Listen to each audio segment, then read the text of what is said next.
sholat sunnah, qobliyah, ba'diyah sudah misalnya, atau duha dan seterusnya. Nah kita bisa alihkan kepada minimal yang mubah. Mubah ini seperti makan, minum, tidur. Tapi ini pun nanti akan kita titik beratkan di bahasan kita. Kita bisa mengalihkan dia menjadi sesuatu yang sifatnya sunnah. Ya. Kemudian juga sudah kita bahas Bapak Ibu sekalian. Ya. Jadi nanti hati-hati ya, karena kita sudah bahas surah Al-Mu'minun pada kesempatan yang lalu. Surah nomor 23 ayat 99 sampai 115 tentang penyesalan orang-orang yang datang nanti pada hari kiamat ya, karena mereka menyia-nyiakan waktunya selama di dunia ya. Juga kita sudah membaca surah Al-Asr yang dijelaskan di awal-awal buku kita ini bagaimana seseorang itu nanti akan ya menyesal ya pada hari kiamat karena menyia-nyiakan waktunya. Ingat penyesalan pada hari kiamat itu terjadi pada 3 golongan ya Bapak Ibu sekalian. Yang pertama itu memang orang kafir, orang yang jauh dari Allah Subhanahu wa taala ya. Orang yang kufur ini penyesalan sudah abadi karena mereka masuk neraka selamanya. Yang kedua adalah orang-orang yang penuh waktunya selama hidup dia muslim tapi dengan dosa dan tidak bertaubat. Sehingga akhirnya Allah hukum masuk ke neraka dulu, bersihkan dosanya baru masuk ke dalam surga. Dia juga menyesal. Karena sesaat di neraka, bukan sehari, sesaat saja. Kata Nabi SAW didatangkan hari kiamat nanti orang yang paling besar nikmat Allah pada dirinya di dunia. Dari mulai lahir sampai meninggal itu di istana raja. Anggaplah dia anak raja misalnya. Sampai dia jadi raja pun dan dia meninggal. Lahir di istana, meninggal di istana. Tapi dia orang kafir. Kata Nabi SAW didatangkan lalu dicelupkan satu celupan di neraka. Lalu dikeluarkan. Ditanya sesaat itu. Dicelupkan, dikeluarkan. Apa kau pernah rasakan nikmat selama ini? Pernah gak kau bahagia selama ini? Maka dia mengatakan demi Allah tidak pernah. Hilang semua nikmat itu dengan satu celupan di neraka. Maka sangat konyol kalau ada orang mengatakan, oh gak apa-apa masuk neraka dulu. Nanti dibersihkan dosa saya baru saya masuk surga. Tidak usah susah-susah berpikir masalah neraka terlalu jauh. Ambil korek kalau kita mau. Ini cuma contoh, bukan saya minta dipraktekin. Tapi kita bisa bayangkan. Korek gas yang kecil kalau kita ambil. Kemudian kita nyalakan dan kita letakkan jempol kita saja di korek api itu, maka kita akan rasakan panasnya luar biasa. Berapa detik aja. Bagaimana kalau 1 menit mungkin bisa matang, luka bakar tangan kita, butuh operasi dan butuh biaya sekian puluh juta mungkin ya untuk itu. Itu bagaimana dengan api neraka yang dari kepala sampai kaki semuanya api, semuanya siksaan, sebelah kiri kanan orang yang menjerit, orang yang teriak, orang yang histeri. Ini bukan gampang masuk ke neraka. Dan untuk apa kita masuk neraka sementara itu semua memang dimulai dengan pembangkangan. Kenapa kita nggak langsung masuk surga saja yang nikmat yang memang Allah janjikan dengan segala macam janji yang luar biasa. Kata Nabi SAW sampai masuk surga tidak akan habis masa mudanya, tidak akan lusuh bajunya, tidak akan buang air besar dan buang air kecil, makanan dan minuman yang dikonsumsi itu yang tidak dibutuhkan oleh tubuhnya, tidak keluar lagi dalam bentuk kencing dan BAB, tapi dia keluar dalam bentuk keringat yang lebih wangi dari bau kasturi. Jadi di surga itu abadi kenikmatan yang luar biasa. Kata Nabi SAW didatangkan orang yang paling menderita di dunia, tapi orang beriman. Dicelupkan di surga satu celupan dikeluarkan, begitu dikeluarkan ditanya, kau pernah merasa penderitaan selama ini gak? Pernah gak kau susah selama ini? Jawaban dia gak pernah sama sekali. Demi Allah tidak pernah. Hilang semua kesusahan di dunia hanya dengan satu celupan di surga. Dan ini didapatkan dengan ketaatan kepada Allah Subhanahu wa ta'ala. Jadi orang yang menyesal yang pertama adalah orang kafir, yang menyesal kedua orang banyak melakukan pelanggaran agama dari dosa ke dosa, kemudian dia tidak sempat taubat karena masuk neraka dulu, dan penyesalan yang ketiga adalah orang-orang yang sudah masuk ke dalam surga. Tapi dia dulu di dunia menyia-nyiakan banyak kesempatan untuk ibadah. Nah itu. Jadi masuk surga pun dia menyesal nanti Bapak Ibu sekalian. Kenapa dulu coba saya sholat duha, saya dapat derajat yang itu loh, tapi udah gak bisa diperbaikin. Dulu orang miskin yang minta sama saya itu kalau saya kasih, saya dapat yang ini loh. Dulu kalau saya hadir majelis yang ilmu yang sana, maka saya dapat derajat ini loh. Jadi banyak derajat yang tadinya depan kita bisa dapatkan hanya dengan ibadah yang sederhana. Dulu di majelis ilmu seperti ini, bantu beberapa detik sih kita keluarin uang kasih orang susah misalnya, atau kita silaturahim keluarga, cuma sekedar menanyakan walaupun via WA ke orang tua kita, ke kakak kita, ke tante kita, ke paman misalnya, ponakan dan seterusnya. Ya, jenguk orang sakit berapa detik sebenarnya, berapa menit kita gunakan dan seterusnya. Ternyata itu semua bisa membawa ke derajat-derajat yang tinggi yang kita sia-siakan. Sampai kata Nabi SAW, saking mudahnya Bapak Ibu dapat derajat-derajat tinggi di surga. Kata Nabi SAW, sungguhnya Allah berfirman kepadaku, hai Muhammad, apakah engkau tahu apa yang sedang dibicarakan oleh para malaikat di langit sana? Kata Nabi SAW, iya, mereka sedang membicarakan sebagaimana diwahyukan kepadaku tentang amalan yang paling cepat membersihkan dosa-dosa dan paling cepat mengangkat derajat. Yaitu disebutkanlah berwuduk di waktu-waktu yang tidak disukai. Kayak misalnya Bapak Ibu lagi wuduk, batal nih. Kan bagusnya wuduk lagi, nggak tunggu waktu sholat. Jadi selalu dalam keadaan suci. Nah itu kan waktu tidak disukai. Itu justru yang paling cepat membersihkan dosa dan paling cepat meninggi derajat, mengangkat derajat di surga. Dan juga berjalan kaki menuju ke masjid. Ya, berjalan kaki menuju ke masjid itu banyak sekali pahalanya gitu. Mungkin kalau ibu-ibu di rumah jalan kaki menuju ke tempat sholatnya, musolahnya, karena perempuan lebih afdol sholat di rumah. Maka itu yang paling cepat. Ini contoh amal-amal yang sederhana yang bisa dikerjakan. Nanti kita nyesal hari kiamat. Coba dulu ya, saya sebelum tidur selalu wudu, ya gitu. Padahal sebenarnya tidak ada yang menghalangi kita untuk wudu sebelum tidur kan, cuma rasa malas saja. Tapi itu aja sudah buat kita menyesal nanti Bapak Ibu sekalian. Apalagi amalan-amalan yang besar yang sengaja ditinggalkan. Oleh karena itu hati-hati ya. Juga kita sudah singgung Bapak Ibu sekalian tentang masalah apakah umur itu benar akan bertambah. Ini sudah kita jelaskan, ada perkataan yang menarik dari tentu khilaf di antara ulama ya. Itu sudah kita baca di halaman yang lalu ya, pertemuan kita yang lalu. Di halaman 23 sampai 24 ya. Yang khilaf di antara ulama, apakah hadis Nabi SAW siapa yang ingin dipanjangkan umurnya, diluaskan rezekinya, maka dia sebaiknya silaturahim. Apakah orang kalau silaturahim kayak ziarah ke ibunya, bapaknya, ke saudaranya, ke keluarganya, misalnya dia silaturahim, apakah itu betul memanjangkan umur? Tadinya ditakdirkan dia 60 jadi 70 umurnya misalnya, atau apa makna yang lain? Nah ada ulama yang mengatakan memang umurnya akan bertambah. Ada juga pendapat, dan ini yang kami lebih cenderung adalah yang dimaksud keberkahannya. Keberkahan umur. Jadi kalau sudah ditentukan di Lauhil Mahfudz sana umur kita 60 tahun, ya 60 tahun kita akan meninggal. Tapi kalau kita temukan ada si A sama si B, dua-duanya 60 tahun umurnya, tapi si A suka silaturahim, selalu berhubungan dengan kerabat-kerabat yang punya hubungan kerabat dengan mereka, dan si B tidak pernah, kita akan temukan dua-duanya umur 60 tahun, tapi si A ini banyak sekali Allah berikan keberkahan semasa hidupnya untuk beramal soleh. Jadi dia sudah banyak bangun masjid, dia sudah banyak punya anak bina, anak asuhan, anak yatim, dia sudah banyak kebaikan yang dia lakukan, yang Allah berikan taufik karena silaturahimnya. Nah berarti yang bertambah adalah keberkahan umurnya. Itu yang dimaksudkan dalam pendapat yang juga sudah kita singgung pada kesempatan yang lalu. Nah sekarang ini Bapak Ibu sekalian kita akan masuk ke amalan-amalan yang dapat memanjangkan umur, menambah kebajikan dan meninggikan derajat. Nah, amalan yang pertama yang akan kita bahas ada di halaman 27. Nah ini kesempatan kita sekarang akan membahas ini supaya kita maksimalkan waktu kita selama di dunia ini dengan hal-hal yang bermanfaat. Seorang muslim dan muslimah wajib hukumnya, bukan pilihan, berpikir dari amal baik ke amal baik apa lagi gitu loh. Dari amal soleh ke amal soleh apa, dari pahala ke pahala apa lagi yang lain. Itu yang harus dia jadikan sebagai target hidupnya. Apalagi kita rata-rata yang sudah hadir pasti sudah banyak melalui suka duka kehidupan ya, 20 tahun, 30 tahun, 40 tahun yang lalu. Ini semuanya adalah hal-hal yang sudah berlalu. Harusnya kita menjadikan hari ini, sekarang yang Bapak Ibu lagi dengar ceramah ini adalah hari emas kita. Saya bahkan pernah buat ceramah khusus judulnya inilah, wahai muslim, inilah hari emasmu. Saya sedang menyinggung hari yang kita sedang Allah kasih umur. Kayak sekarang hari ini Bapak Ibu dikasih umur ini hari emas kita ini. Karena umur kita yang sebenarnya adalah umur yang sudah berlalu. Misal ada di antara kita yang hadir sini umurnya 30 tahun atau 40 tahun atau 50 tahun. Itulah umur kita yang sebenarnya. Karena sudah kita nikmati. Umur kedepannya kita tidak tahu. Kebanyakan manusia menghayal umur yang akan datang, padahal umurnya belum tentu. Mungkin 1 detik lagi, 1 menit lagi, sehari lagi, setahun lagi dia akan meninggal dunia.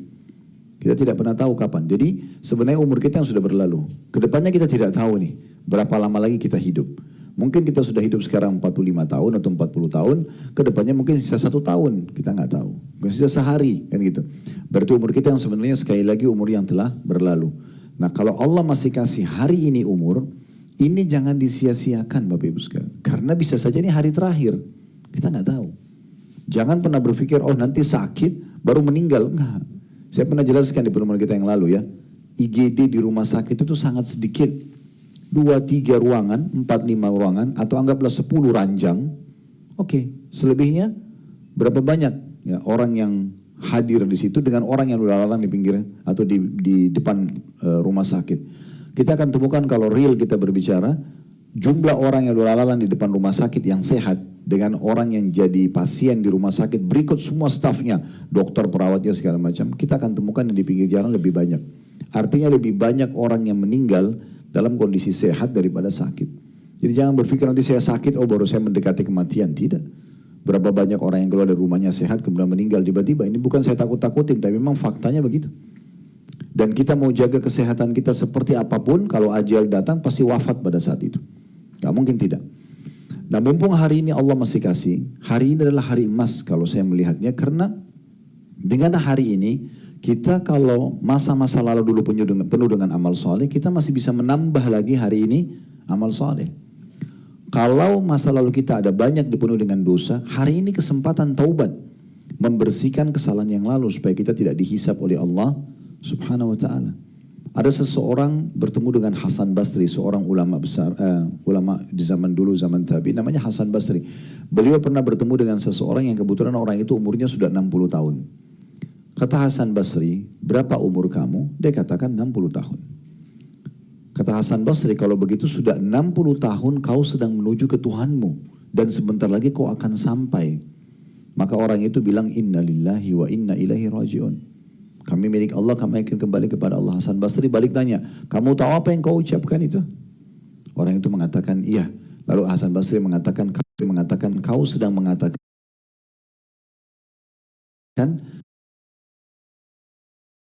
kami milik Allah dan kami akan kembali kepada Allah. Orang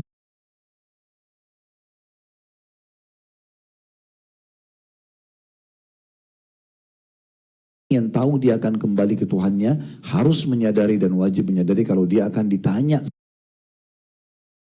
semuanya. Tentang nikmat, tentang waktu, kesempatan dan segala macam akan ditanya. Kata Hasan Basri, solusinya adalah kamu memperbaiki ke depan. Hari ini sampai ke depan kau perbaikin sekarang. Ya, maka Allah yang ke depan. Tapi kalau kau masih dengan masa akan datang, mana menyelamatkan dirinya. Sadar daripada kita sudah mendahului kita. Tidak usah jauh-jauh di kota Jakarta, nggak usah di Indonesia. Banyak orang, jutaan mungkin yang sudah hidup sebelum kita dari masa dulu sebelum berdiri Republika ini, dari masa kerajaan sampai beberapa hari yang lalu mungkin sudah terlalu banyak orang yang meninggal mendahului kita dan mereka sudah menuju kepada Tuhannya. Jangan terus lalai. Jadi kita butuh amalan-amalan untuk kita segera selamatkan diri kita. Satu kesempatan sujud saja atau satu kesempatan ucapkan astagfirullah atau subhanallah itu sangat dirindukan bagi semua jenazah yang dihidupkan. Kalau dihidupkan saat ini, kalau di hari ini, detik ini kita ke kuburan lalu ada yang Allah buka kuburannya dan Allah kasih kesempatan hidup, lalu dia perdengarkan kepada kita pada saat dikasih kesempatan, kamu masih bisa hidup 5 menit lagi, habis itu kamu meninggal. Kita bisa dengarkan nanti apa yang dia inginkan. Saya yakin orang mati itu kalau hidup, atau kita sendiri misalnya, anggap kita pas sekarang melihat malaikat maut dan masih di kesempatan, umur kau masih kami panjangkan 5 menit lagi. Kira-kira apa yang kita lakukan?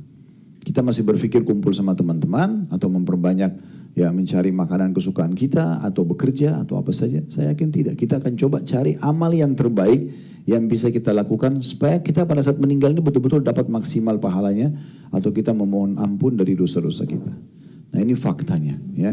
Jadi kita harus betul-betul sadar Bapak Ibu sekalian, dan kami para teman-teman dai ini hanya bisa teriak-teriak seperti ini. Ayo bicara Bapak Ibu, ayo sadar, ayo gini. Semua keputusan tangan Bapak Ibu sekalian. Jangan setelah dengarkan sini, oh ya benar sih. Tapi pulang buyar lagi. Digoda lagi oleh syaitan. Tidak lagi fokus dengan amal soleh. Kembali lagi dengan pelanggarannya. Ini berbahaya sekali. Karena Allah Subhanahu wa ta'ala itu akan mengajarkan kepada kita dengan cara seperti ini. Allah tidak turunkan malaikat Bapak Ibu sekalian untuk pegang tangan kita, kamu harus sholat, kamu harus tutup aurat. Tidak seperti itu. Allah turunkan kitabnya, kita bisa baca. Allah utus Rasulnya Nabi Muhammad SAW menyampaikan dengan santun dan ramah. Lalu dilanjutkan oleh para ulama dan da'i. Maka beruntunglah orang yang engah, sadar, lalu mengambilnya sebagai sebuah pegangan hidupnya. Dan rugilah orang yang menyanyiakan ini. Dianggap semua seperti angin lalu, ya sudahlah, meramaikan aja pengajian, Sayang sekali Bapak Ibu sekalian. Saya tinggalkan pekerjaan dan keluarga saya ya di sana, datang ke sini, Bapak Ibu juga, ibu-ibu terutama yang Masya Allah mayoritas hadir, meluangkan waktunya, mungkin ada aktivitas yang ditinggalkan, bukan hanya untuk seremoni dan testimoni di tempat seperti ini. Bukan hanya sekedar meramaikan, tapi bagaimana kita mengetahui panduan apa sih yang Tuhan kita sedang perintahkan kepada kita untuk kita amalkan, ya, dan kita tidak sia-siakan waktu kita selama di dunia. Saya ingatkan kembali sebuah riwayat yang pernah saya sampaikan juga yang lalu ya, tapi ini perlu selalu direnungi. Ada tiga orang masuk Islam di masa Nabi SAW dari satu suku. Tapi tiga orang ini gak disebutin namanya. Waktu masuk Islam, mereka semua diambil alih oleh Talha bin Ubaidillah radhiyallahu anhu. Talha ini salah satu sahabat dari 10 orang yang dijamin masuk surga. Beliau mengajak tiga orang ini untuk tinggal di rumahnya, si Mu'allaf ini. Lalu Talha cerita, berjalan waktu, salah satu dari tiga orang ini ikut berperang, berjihad. Ya kayak kasus teman-teman sekarang di Gaza, mereka berperang. Terus terbunuh mati syahid. Waktu yang berlanjut lagi, ada orang yang kedua dari tiga orang ini ikut berperang juga, mati syahid juga. Lalu kemudian tidak lama beberapa hari lewat waktu, yang ketiga ini meninggal tapi di atas ranjang, cuma beda hari. Dia tidak mati syahid. Talha bin Ubaidillah radhiyallahu anhu melihat dalam mimpi, yang paling bagus dan tinggi derajatnya di sisi Allah adalah orang yang paling terakhir meninggal, yang meninggal di atas ranjang, bukan mati syahid. Lalu orang yang mati syahid nomor 2, lalu orang yang mati syahid yang pertama. Talha bin Ubaidillah penasaran, karena selama ini di benak beliau, orang yang mati syahid ini pahalanya besar sekali. Kok bisa orang yang mati di atas ranjang lebih depan di surga gitu? Saya lebih bagus fasilitasnya. Maka dia penasaran, dia tanya kepada Nabi Muhammad SAW, ya Rasulullah, apa sebenarnya yang terjadi ini? Tiga orang yang tinggal di rumah saya, yang pertama mati syahid, yang kedua mati syahid, yang ketiga ini mati di atas ranjang, cuma emang lebih telat matinya. Beda berapa hari aja sama teman-temannya gitu. Kok bisa saya dimimpikan oleh Allah dia lebih depan ya, dan lebih bagus derajatnya di surga. Maka kata Nabi SAW sambil senyum, wahai Talha, mana kau dari sholatnya, dari puasanya, dari ibadah-ibadahnya dalam berapa hari itu? Maksudnya orang yang tadi tidak mati syahid, walaupun dia cuma beda 1 hari saja. Misalnya Bapak Ibu punya teman, Ibu dan Bapak sekarang misalnya umurnya 50 tahun. Ada orang yang seumur sama kita 50 tahun meninggal hari ini. Lalu kita dikasih umur beda sama dia seminggu saja. Minggu depan kita baru meninggal. 1 minggu ini kalau Bapak Ibu pakai sholat, pakai puasa, pakai sedekah, itu udah cukup membedakan antara derajat kita sama saudara kita yang meninggal pekan lalu. Karena mahalnya amal soleh itu. Dalam riwayat yang lain, ada 2 orang bersahabat di masa Nabi Muhammad SAW. Yang satu meninggal mati syahid, mirip kasusnya ya. Disolati oleh Nabi SAW, kemudian pekan depan, 1 minggu saja selisihnya. Pekan depannya, sahabat dekatnya orang yang mati syahid itu meninggal tapi mati biasa. Kemudian Nabi SAW solati juga dengan para sahabat. Apa kata Nabi SAW kepada para sahabat yang hadir mensolati? Bagaimana pendapat kalian tentang orang ini dibandingkan sahabat yang meninggal pekan lalu mati syahid? Umumnya sahabat memahami yang mati syahid pekan lalu lebih bagus.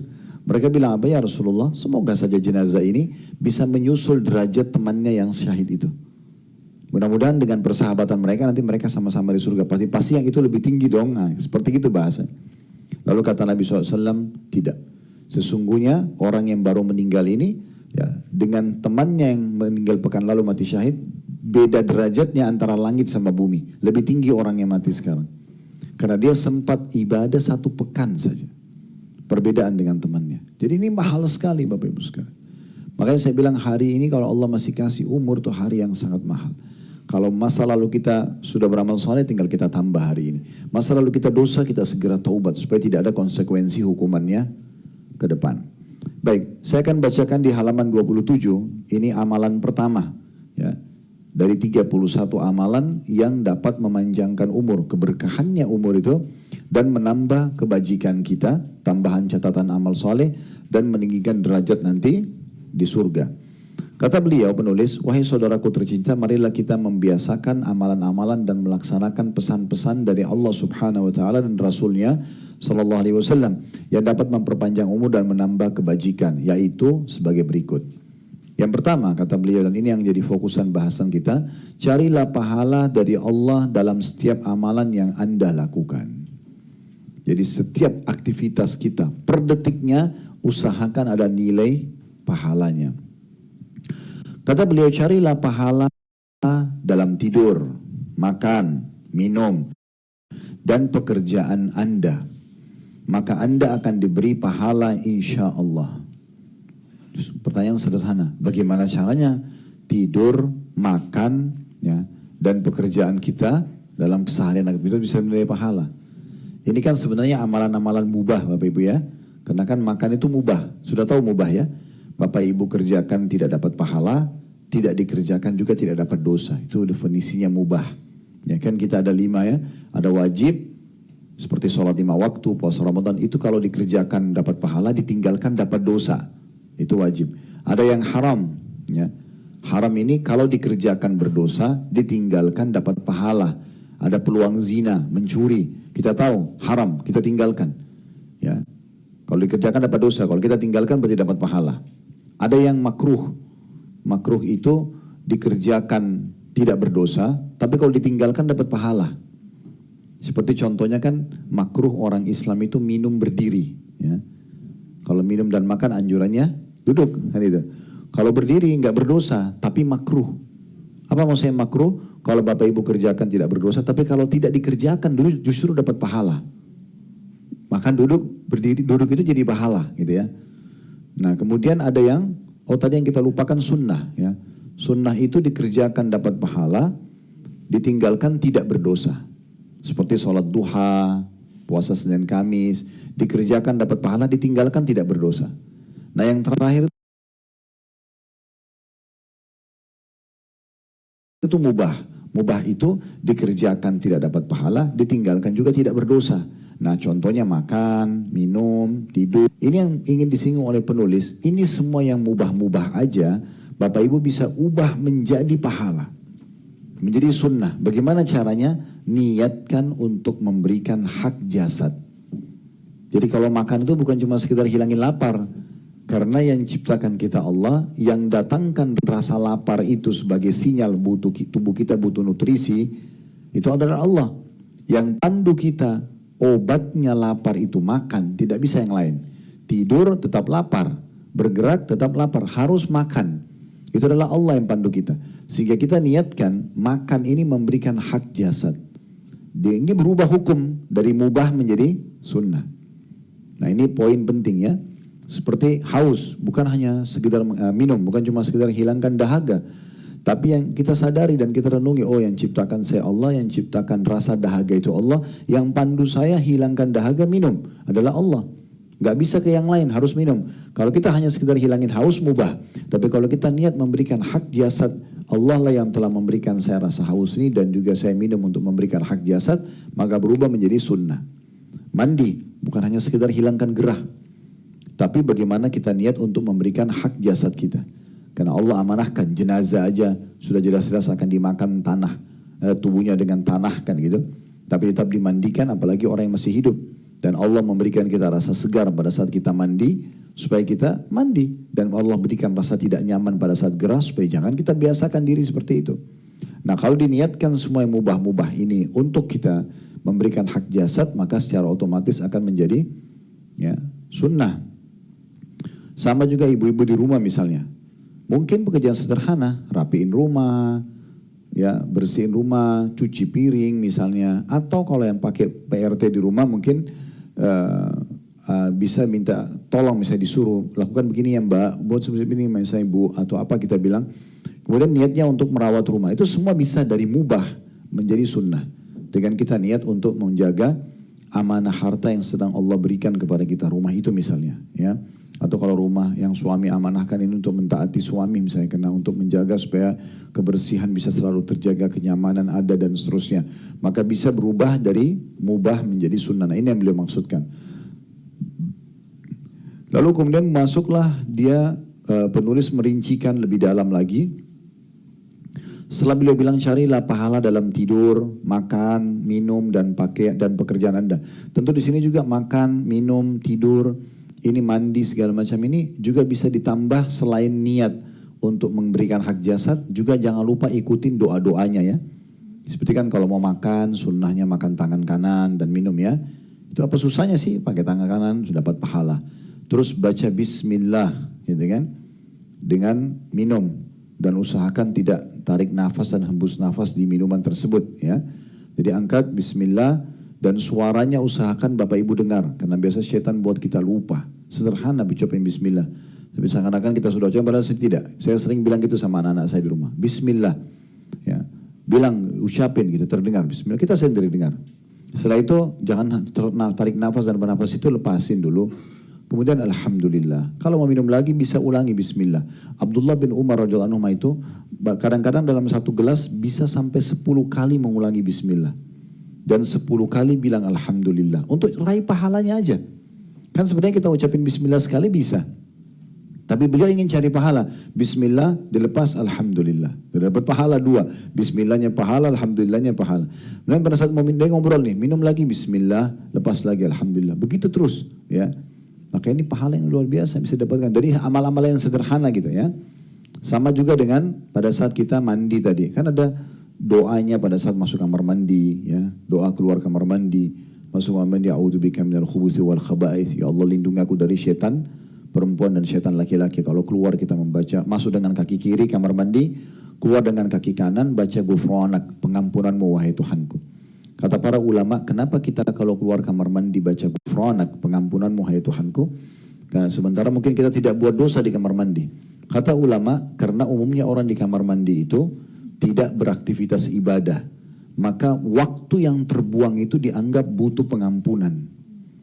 Kayak orang duduk di kloset, kita kan nggak bisa zikir, maaf ya, nggak bisa zikir, nggak bisa baca Quran karena lagi di kloset, memang nggak boleh berzikir. Berarti ada, misalnya kita habisin waktu 10 menit, 15 menit di kloset itu.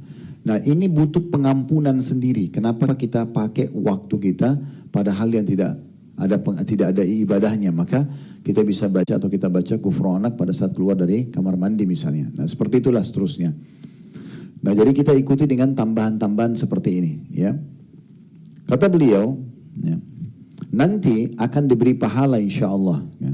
Nafkah yang diberikan kepada istri anak-anak yang diniatkan untuk mencari pahala akan diberi pahala juga. Nabi SAW ya, bersabda kepada Sa'ad ibnu Abi Waqqas radhiyallahu anhu, innaka lan tunfiqu nafaqatan tabtaghi biha wajhallahi illa ujirta 'alaiha hatta ma tada'uhu fi imra'atik. Tidaklah engkau menafkahkan satu nafkah karena mengharapkan wajah Allah, kecuali engkau diberi pahala hingga makanan yang engkau suapkan di mulut istrimu. Hadis ini diriwayatkan oleh Bukhari. Jadi dari sini kita bisa lihat misalnya kalau Bapak Ibu mau memberikan sesuatu kepada orang lain, suami kepada istrinya atau kepada anak-anaknya, atau istri memberikan pada suaminya ataupun kepada anak-anaknya. Ya karena istri pun boleh memberikan pada suami di saat dia punya kelebihan. Kalau laki-laki ke istrinya itu hukumnya wajib. Kalau istri ke suaminya hukumnya sunnah. Dan itu.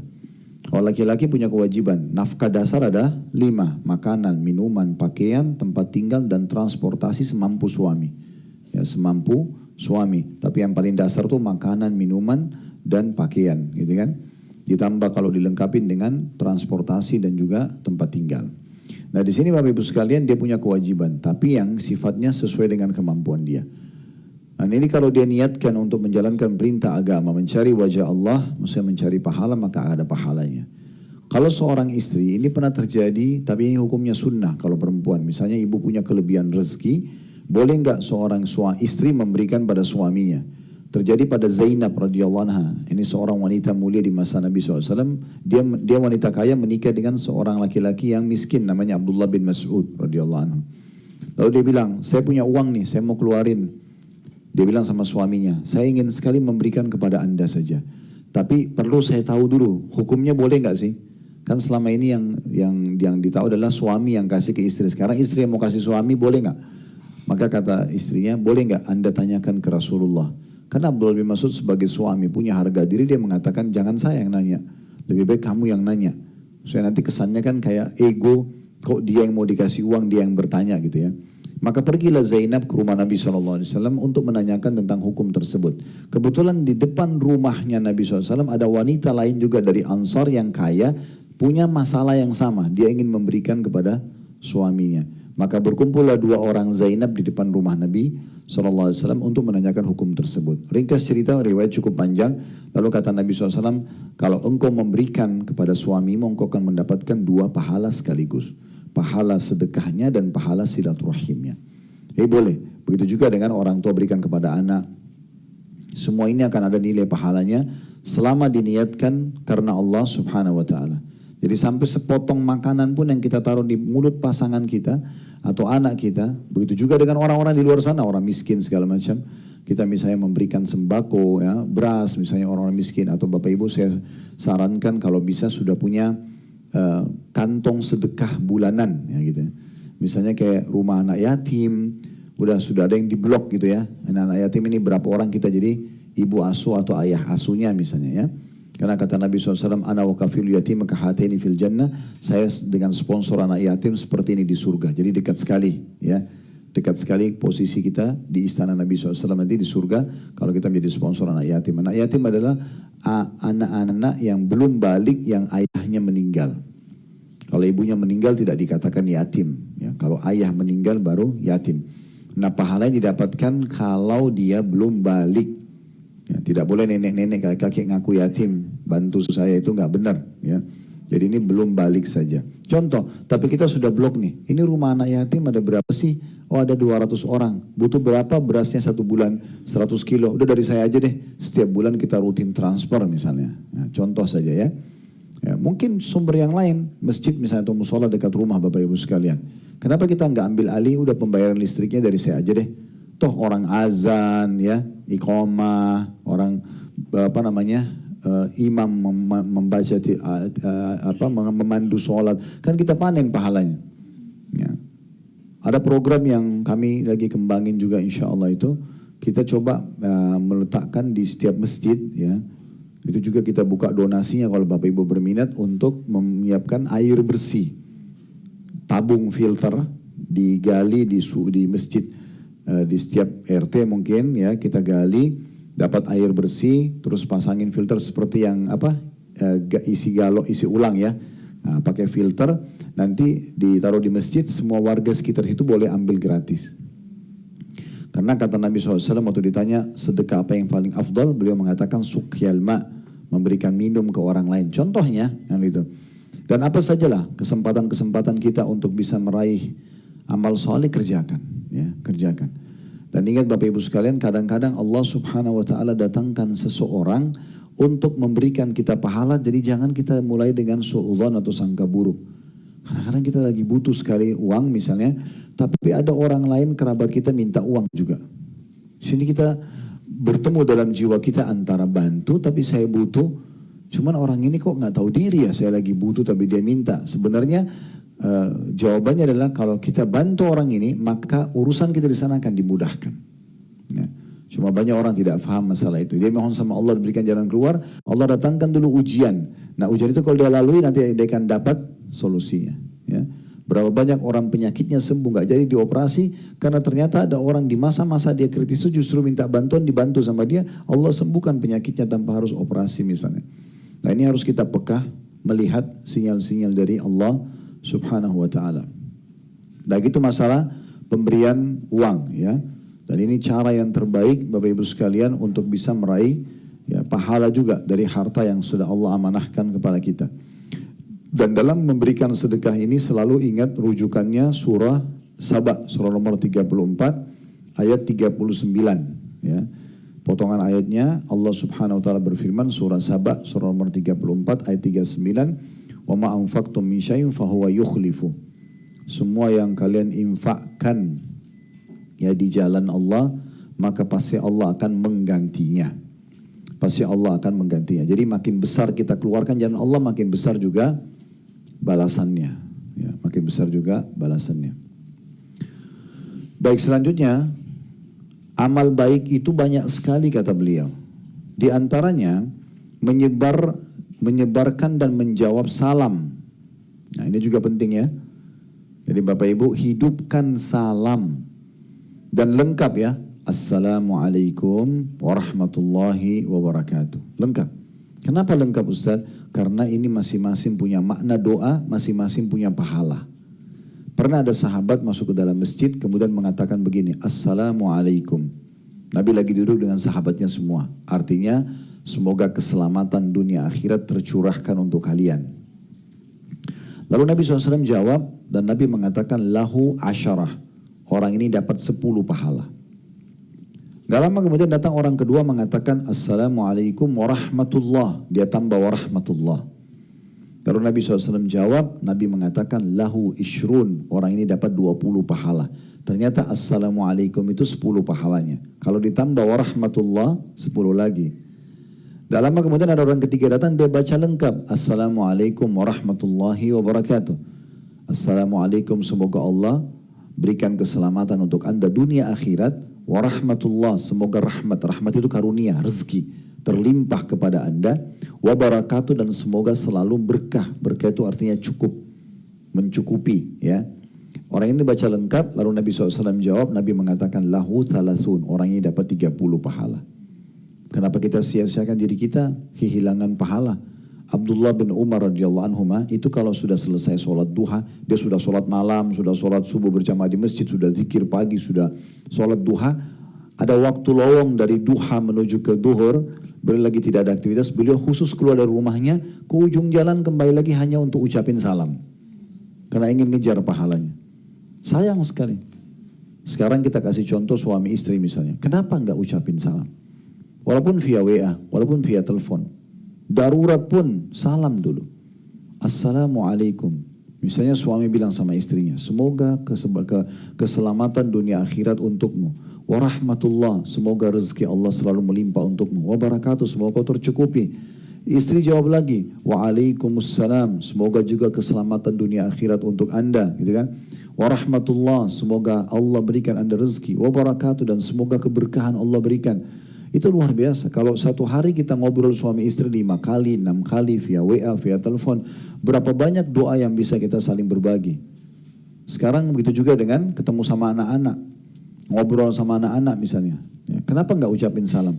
Saya lihat ini Bapak Ibu sekalian di Saudi hidup sekali. Gitu ya. Contoh misalnya saya kalau selama 7 tahun saya tinggal di Madinah dulu. Dari SMA sampai S1 dulu. Dari tahun 90 sampai 98 kurang lebih ya.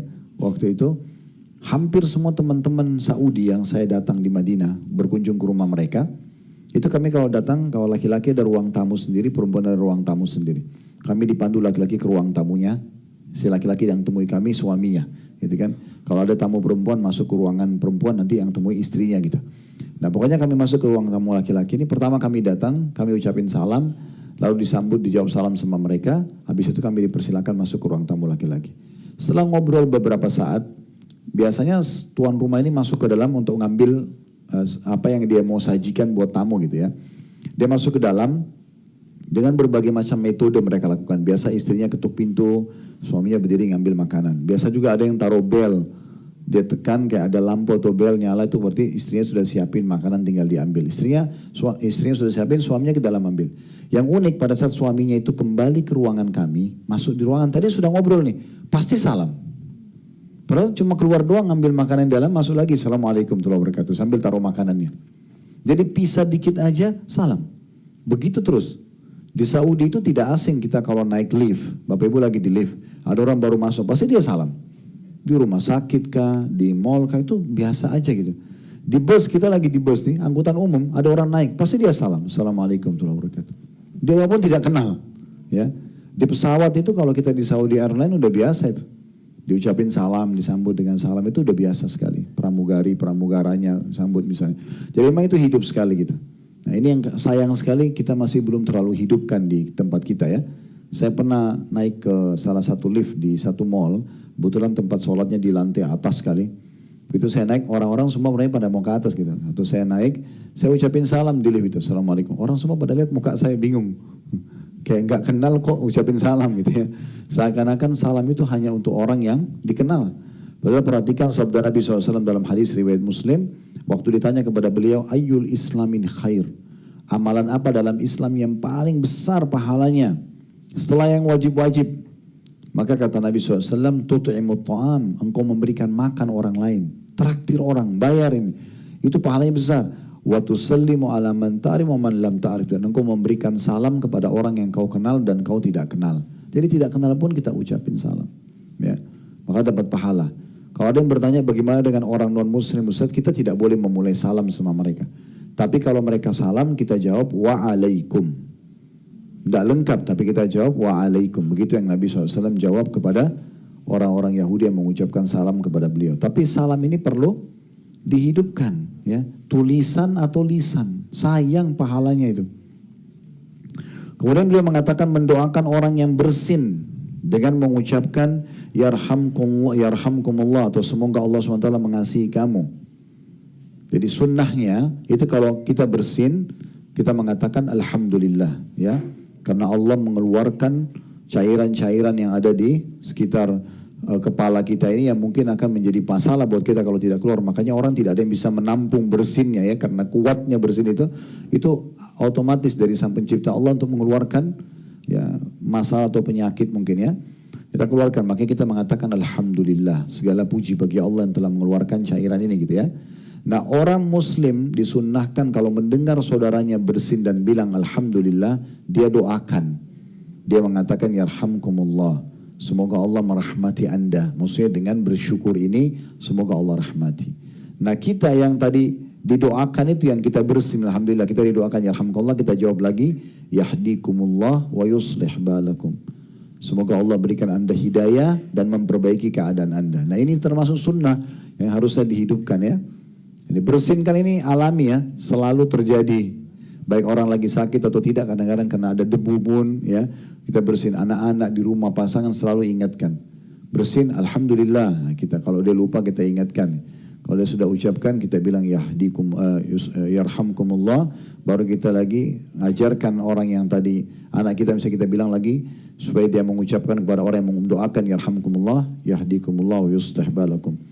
Kemudian beliau mengatakan juga diantaranya adalah rendah hati atau tawadhu.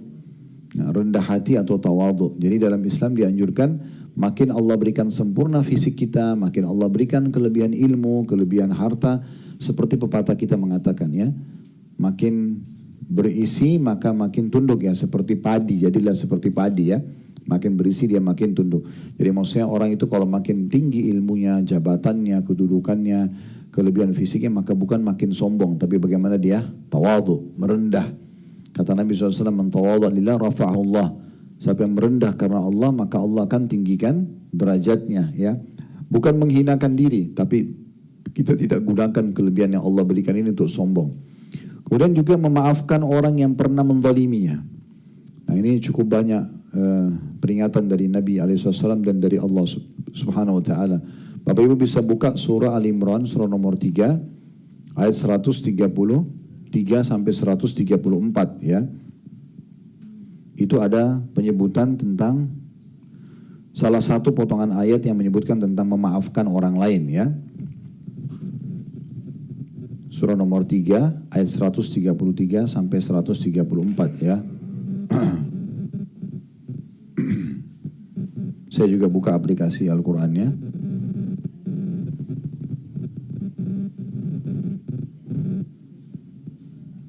Ya.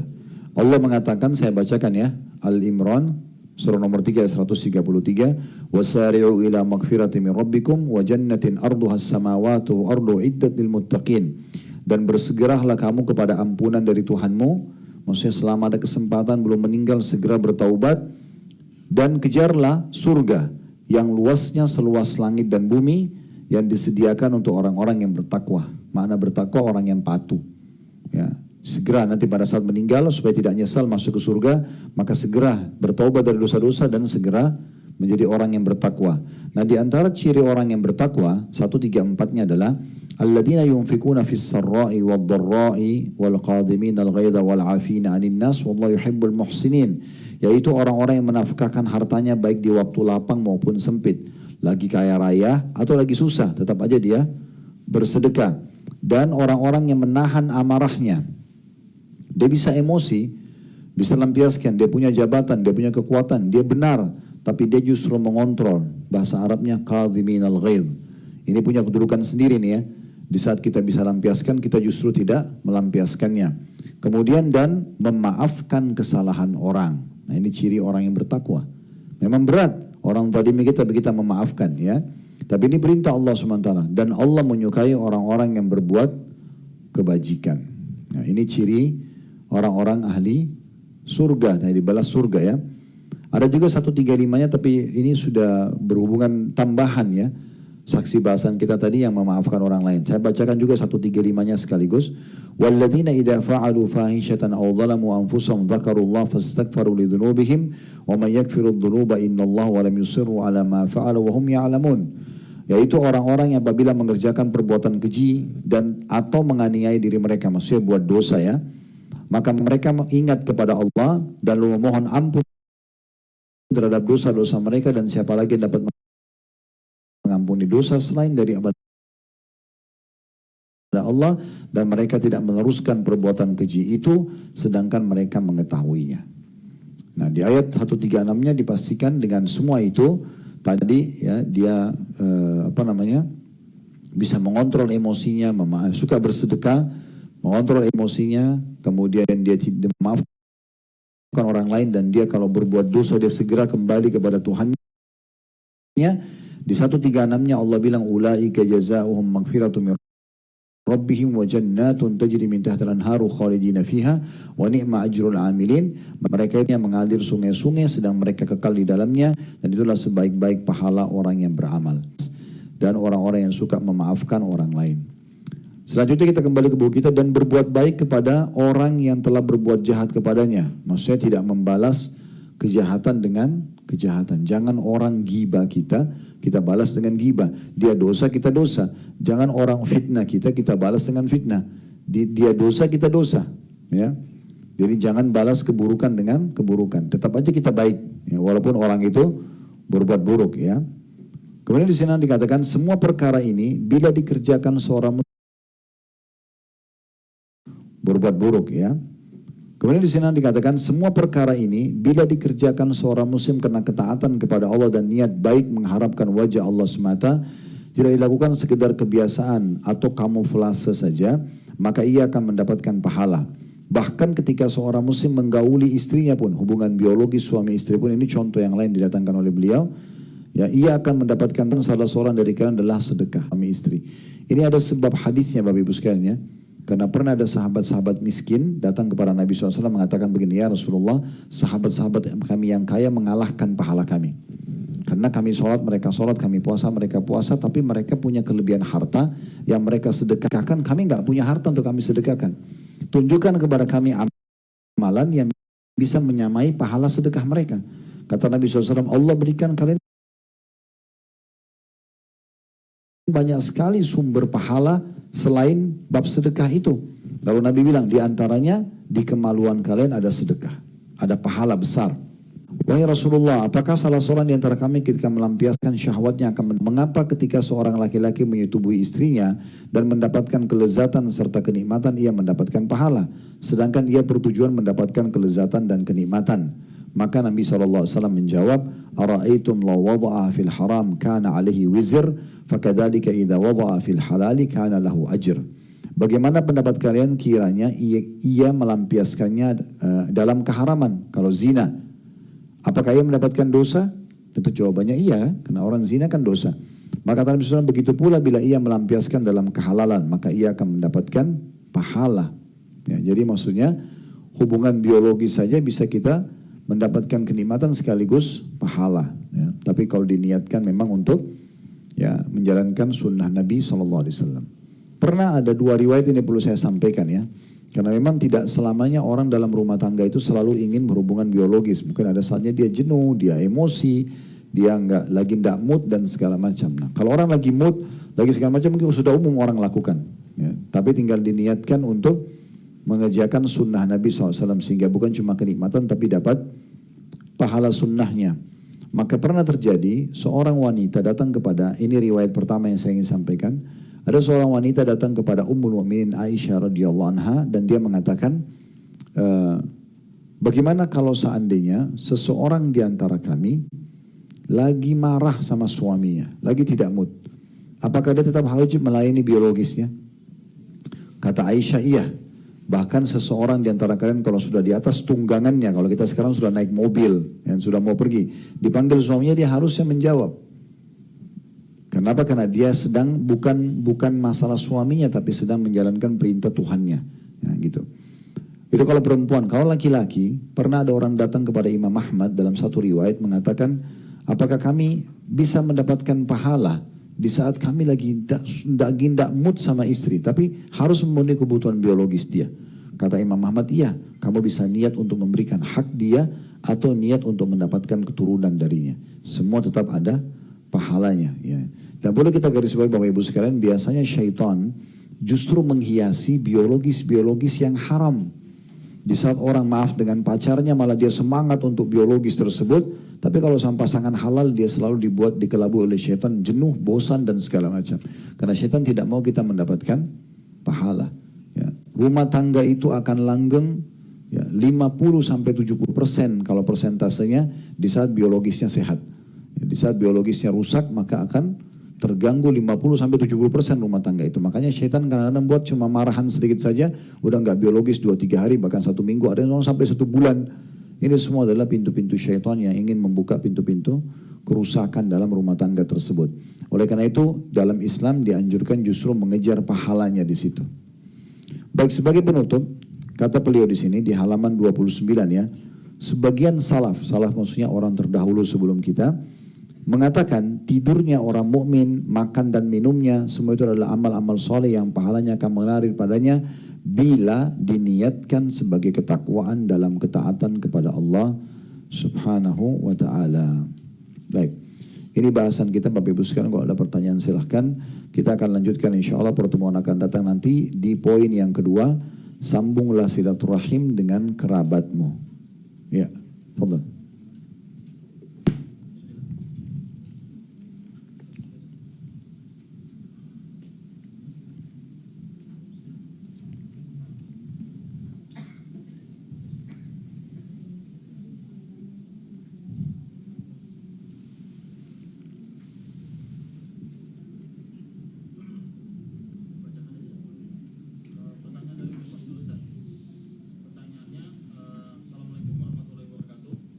Salam. Dari Andri, laki-laki 29 tahun, Magelang. Apakah boleh berjalan ke masjid atau pulang dari masjid mengucapkan zikir? Ya, dari salah satu saudara kita di Magelang di medsos yang mengatakan apakah boleh menuju dan pulang dari masjid sambil berzikir? Jawabannya boleh. Ya. Misal orang keluar rumah menuju ke masjid, maka dia bisa ya, membaca doa keluar rumah. Kemudian dia juga bisa membaca ya, doa menuju ke masjid.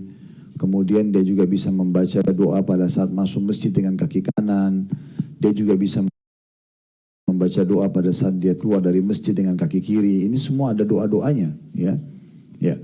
Baik, pertanyaan selanjutnya. Assalamualaikum warahmatullahi wabarakatuh, Ustaz. Salam. Dari hamba Allah, Ihwah.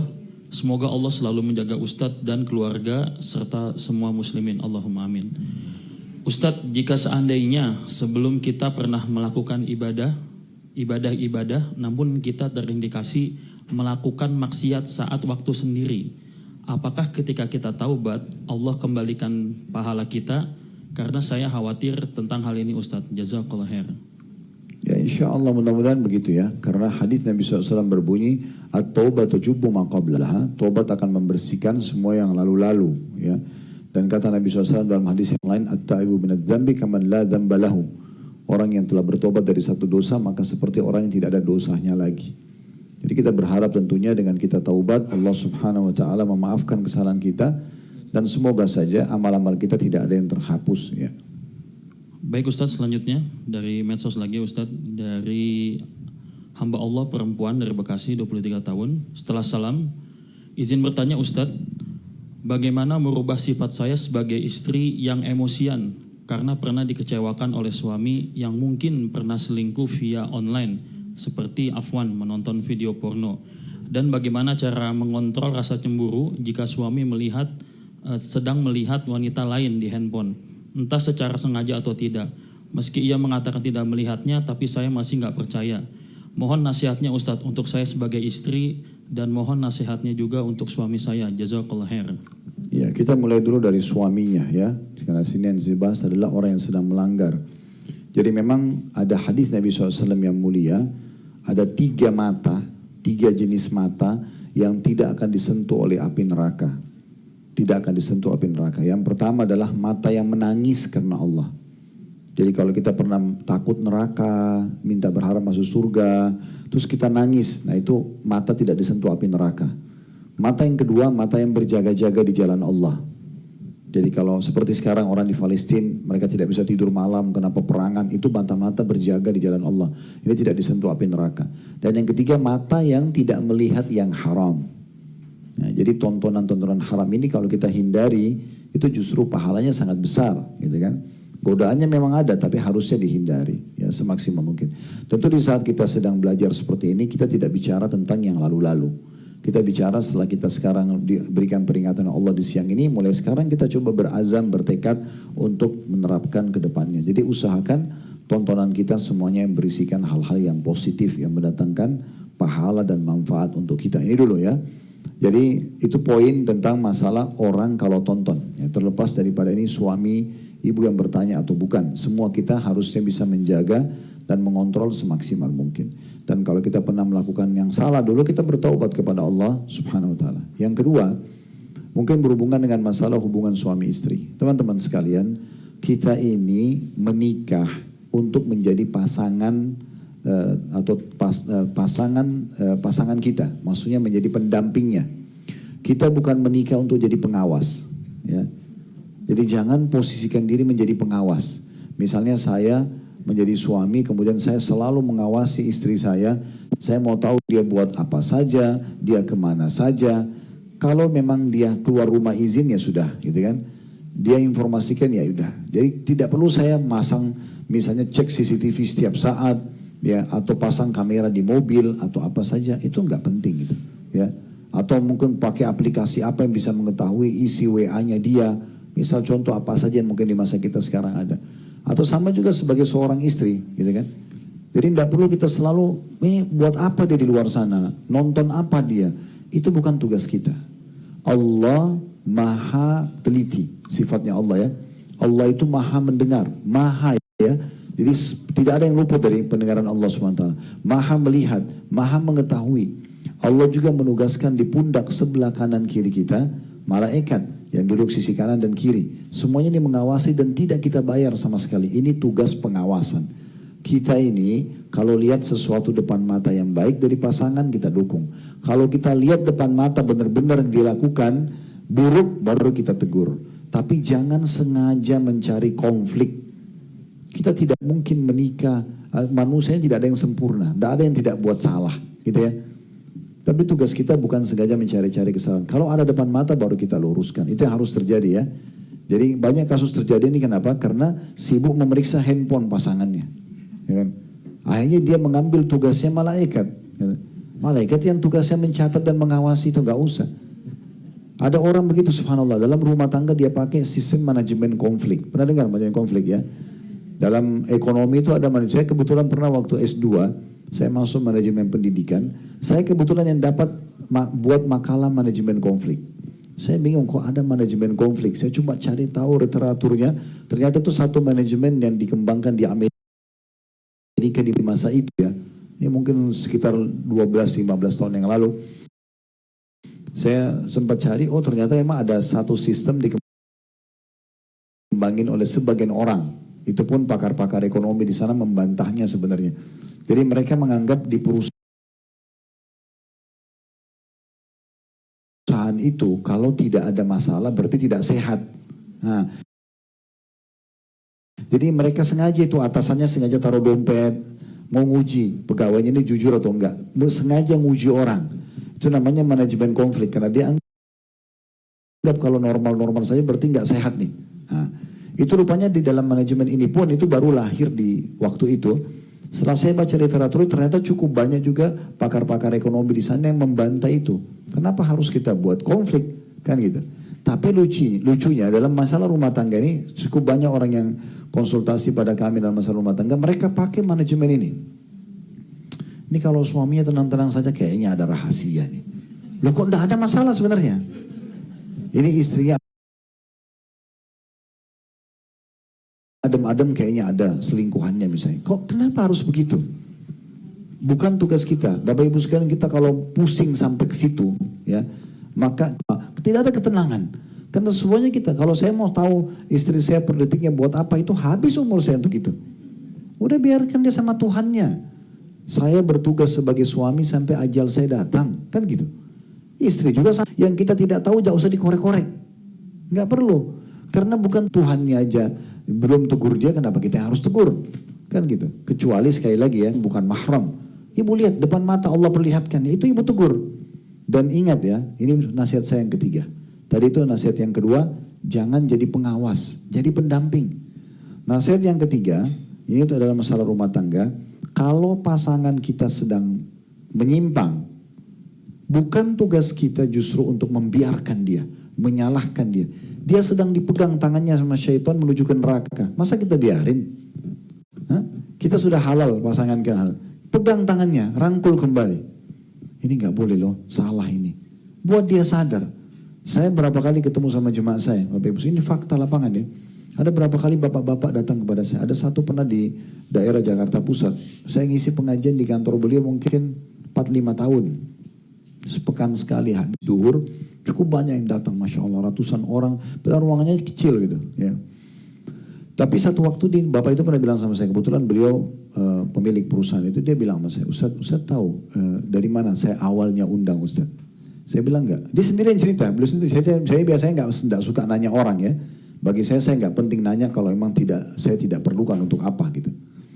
Maka karena dia bilang, terus saya bilang, iya Pak, silakan kalau mau disampaikan. Dia bilang dari istri saya Ustaz.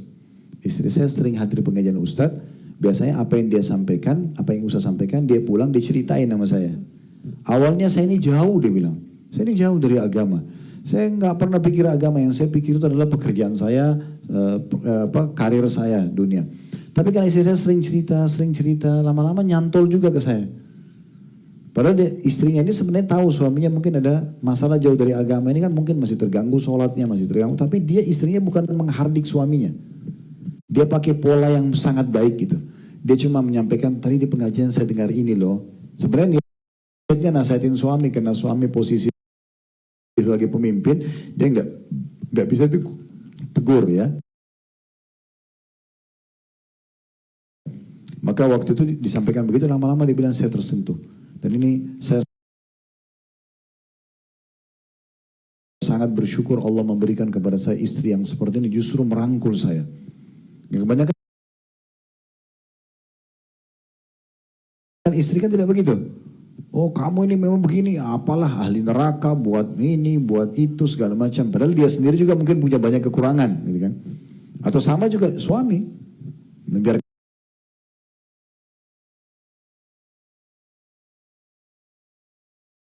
istrinya yang salah, dirangkul oleh syaitan, dia bukan memegang tangannya dan menyelamatkannya. Ini keliru, ya. Ini nasihat kami yang ketiga. Maka coba dirangkul pasangan kita. Kecuali sudah diingatkan, sudah dinasehatin berapa kali, dia nggak mau juga dengar, tetap mau dengan dosanya, zina, tetap mau mabuk, ya udah tuh tinggalin, jangan habisin umur kita dengan orang seperti ini. Tapi kalau dia hanya sekedar lalai, dia lupa, dia nyesali, kemudian dia mengatakan saya nyesal, saya mau coba perbaikin. Kenapa kita nggak coba rangkul dia? Ya kan gitu, untuk kita raih pahala dari orang tersebut. Nasihat yang keempat, yang terakhir, yang diminta oleh ibu ini, bagaimana caranya mengontrol